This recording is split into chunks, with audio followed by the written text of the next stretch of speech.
Imagine earning rental income in Nairobi without having to raise millions for construction or buying land. Here is how some Kenyans are doing it. So, REITs or Real Estate Investment Trust are a form of collective investments that work on the same principle as SACCOs or money market funds. Because of their collective nature, individuals can come up together and buy property that is prime for income generation, even property that they will not be able to raise individually. So for example, you may want to buy a building that is generating a lot of income but is worth 1 billion shillings, which I cannot afford individually. So we come together as many investors, you pull your 10,000 or 20,000, I pull my 100,000, and we are able to buy that property. In terms of distribution, the ownership, REITs work on the same principle as a limited company.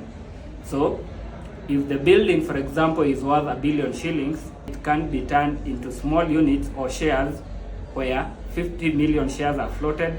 Each share is worth 20 shillings. So with my 10,000, I get to own 500 shares. And another investor with 1 million shillings can own 50,000 shares, and so on and so forth.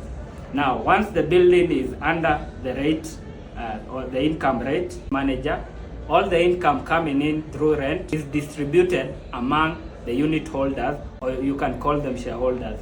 Rates are regulated by the Capital Markets Authority, and by law they are required to distribute at least 80% of their net earnings to their unit holders or the shareholders. So for example, if 100 million has been raised through rent over a certain period, so that will mean 100 million divided by 50 million shares that were floated. Each share is earning 2 shillings, which in other words we can call dividends. So if you had 10,000 shares, you get to earn a dividend of 20,000 shillings. So for example, if you had put in, you had been saving 5,000 shillings every month over a period of 1 year, and the 100 million was earned over a period of 1 year, then you will have raised 2,500 shares, which will give you 5,000 in rental income or in dividends.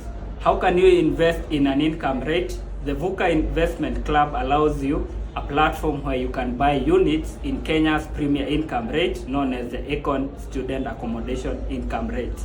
So the Econ Student Accommodation Income Rate operates prime buildings in Nairobi, which is income generating for the unit holders. They are the rates manager behind the Kwetu hostels. You may have seen property in USIU, near KCA at Ruaraka.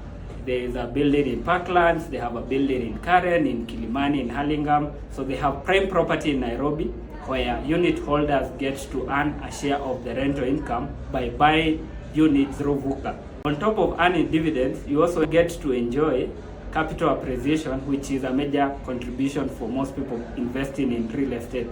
These buildings, which are under the rates manager, undergo a valuation every now and then, and with each valuation, if the price increases, it translates in an increase in the value of the investment through the units you have bought.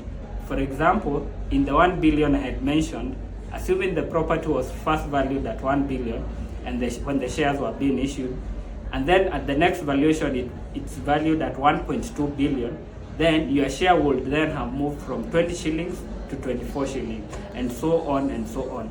And remember, in the areas I've mentioned to you, there are some of the areas with fast appreciation rates in Nairobi. Would you like to learn more about VUCA?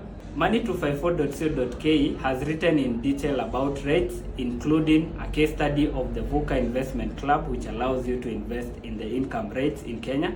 Click on the link provided to learn more.